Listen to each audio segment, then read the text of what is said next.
Saltburn from Fennell. It's a thriller about a college student with an increasing obsession with one of his wealthy classmates. In this movie, we follow Oliver Quick, played by Keoghan. He is a student at Oxford University who is alienated for being perceived as unwealthy and strange. We see him find social acceptance from one Felix Catton, played by Elordi. We watch their friendship evolve to where Felix invites Oliver to his family's big fancy estate for the summer. Oliver sticks out like a sore thumb because the family is very old-fashioned, and we vicariously experience this culture shock through him. I think anyone that's ever spent an evening with a friend's family and thought them to be otherworldly will find this to be a bit of a relatable experience. Maybe not quite as parallel though, just because Felix's family is about as old-fashioned as they come. They are probably more pretentious than anyone alive today, and this movie really highlights how jarring that culture can be from the outside looking in. So from watching the trailers, the premise and genre aren't explicitly clear, but this movie is a character study. It has its moments of grandeur and occasionally dazzles, but it all revolves around Oliver and the type of person that he is. There is one driving force inside him, and that is envy. It's the story of an obsessive young man who has always felt very alone. He is desperate for the things that he never had,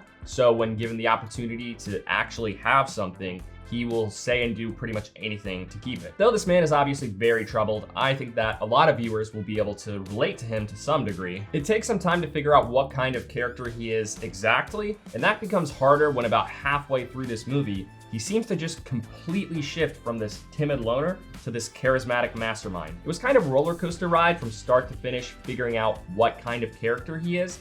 And in the end, he mostly makes sense, but that shift halfway was honestly just very jarring and a bit unrealistic. So this movie further solidifies my opinions about Fennell as a filmmaker.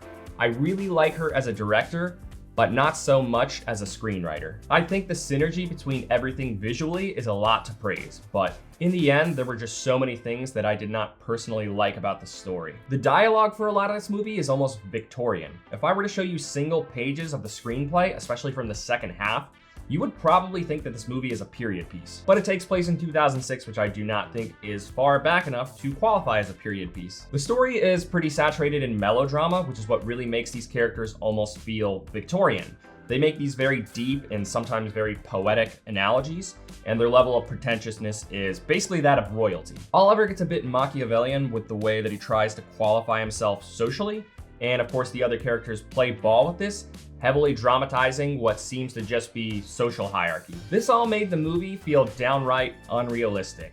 I'd like to think that I'm not the only person who left these extreme social concerns behind when I left high school. This movie depicts trauma in a very interesting way. The way that some characters cope might seem a bit unrealistic to some viewers, but honestly, people who have just experienced something horribly traumatic and are trying to maintain composure will sometimes behave in very bizarre ways. So that's why I say that it was interesting and not necessarily unrealistic. This is an erotic thriller, so be prepared to occasionally endure some very steamy exchanges.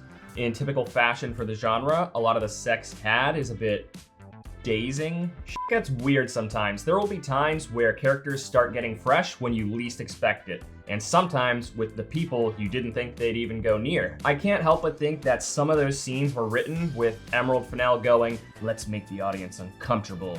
You did it.